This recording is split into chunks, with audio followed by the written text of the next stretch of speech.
I want to talk to you about mesh-based breast reconstruction.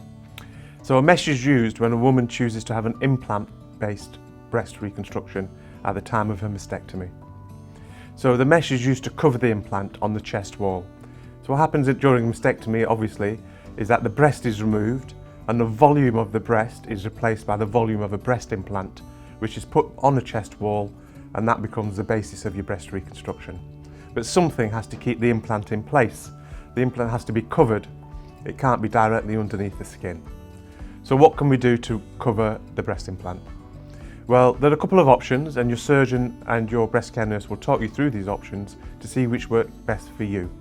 Often this is guided by your hobbies, your job maybe, your age and your stage in life, your family, if you have young children for example and you need to pick them up. And the options are basically whether the implant goes underneath the muscle on your chest wall or above the muscle on your chest wall. If the implant goes underneath the muscle only actually covers the top half of the implant. So the lower half has to be covered with something, and that's where the mesh comes in. The mesh covers the lower half, supports the implant in place and keeps it where the implant should be to replicate the breast shape. Now, having the muscle over the top half of the implant does mean that the muscle has to be moved so that the implant can be fitted underneath.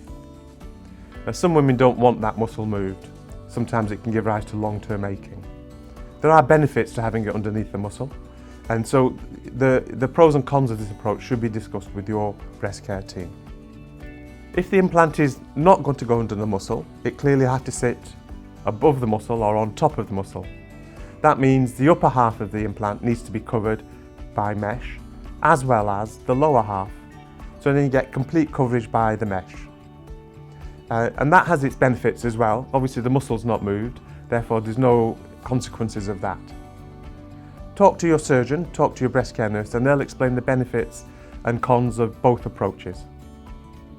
Now the mesh can be sourced from two materials. It can be synthetic, which is man-made material, or it can be from animal sources such as pig or cow.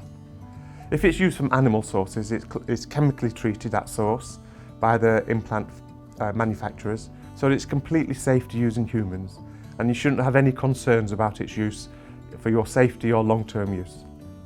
I hope that's been useful for you. Your breast care nurse and your surgeon will help you make your choices. I hope that goes well for you. Thank you.